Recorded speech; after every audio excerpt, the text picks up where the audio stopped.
ఆవ పెద్ద కథ. తెలుగు. ఒక చిన్న గ్రామంలో గోవిందయ్య అనే రైతు ఉండేవాడు. అతనికి అన్నీ పోయినా ఒకటి మాత్రం మిగిలింది, తన ఆవ, గౌరీ. ఆ ఆవ అతనికి జంతువు కాదు, జీవనాధారం.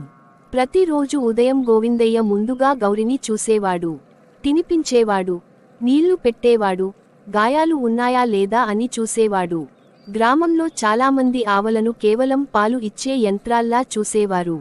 గోవిందయ్య అలా కాదు. ఒక సంవత్సరం తీవ్రమైన కరువు వచ్చింది. పంటలు పండలేదు. చాలామంది తమ ఆవలను అమ్మేశారు. గ్రామ పెద్దలు గోవిందయ్యకు చెప్పారు, ఆవను అమ్మేయి, డబ్బు వస్తుంది. గోవిందయ్య మాత్రం గట్టిగా అన్నాడు, ఈ కష్టంలో నన్ను వదలని దాన్ని నేను వదలను.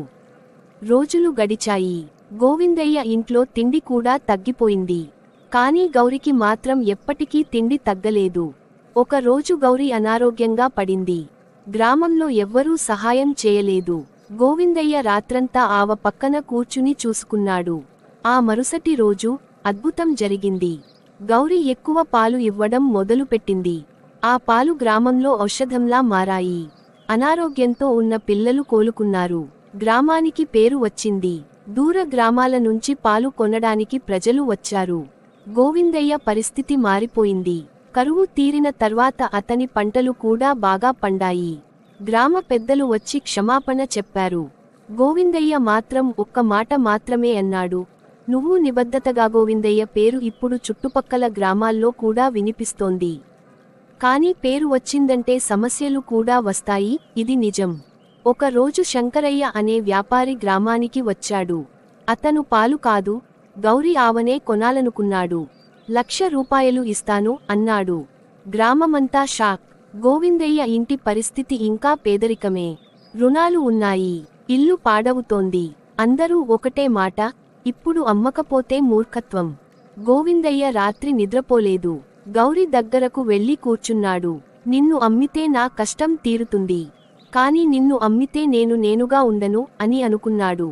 మరుసటి రోజు శంకరయ్య వచ్చాడు. డబ్బు సంచి తెరిచి పెట్టాడు. గోవిందయ్య నిశ్చలంగా అన్నాడు, ఈ ఆవ అమ్మకానికి కాదు. శంకరయ్య నవ్వాడు. భావోద్వేగాలతో బతకలేవు అన్నాడు. గోవిందయ్య ఖచ్చితంగా సమాధానం ఇచ్చాడు, డబ్బుతో విలువ కొనలేరు. శంకరయ్య కోపంతో వెళ్లిపోయాడు. గ్రామవాళ్లు గోవిందయ్యను ఎద్దేవా చేశారు. అదే వర్షాకాలం. భారీ వర్షాలు. నది పొంగింది.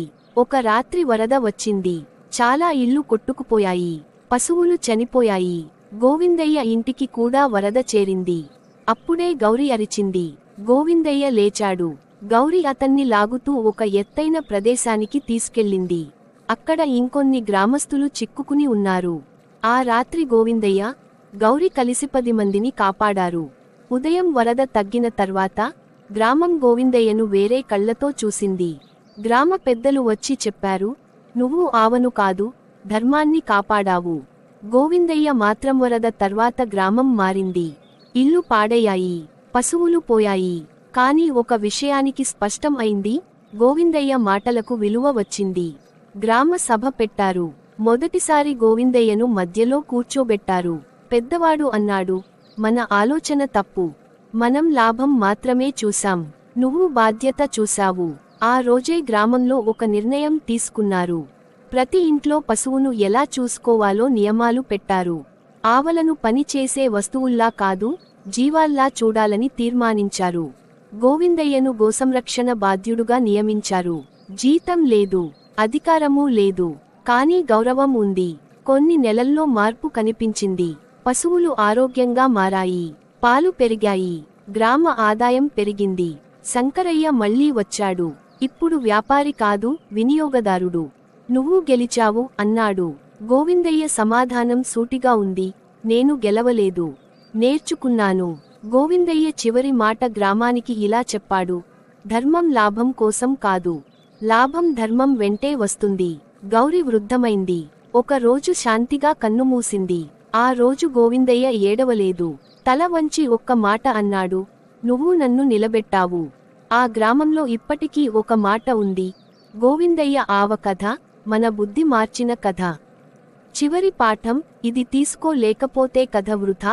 కుడి చూపుడు వేలు విలువలను కాపాడితే సమయం నీకు పనిచేస్తుంది. కుడి చూపుడు వేలు నిన్ను నువ్వు అమ్ముకోకపోతే ప్రపంచం నిన్ను కొనలేను.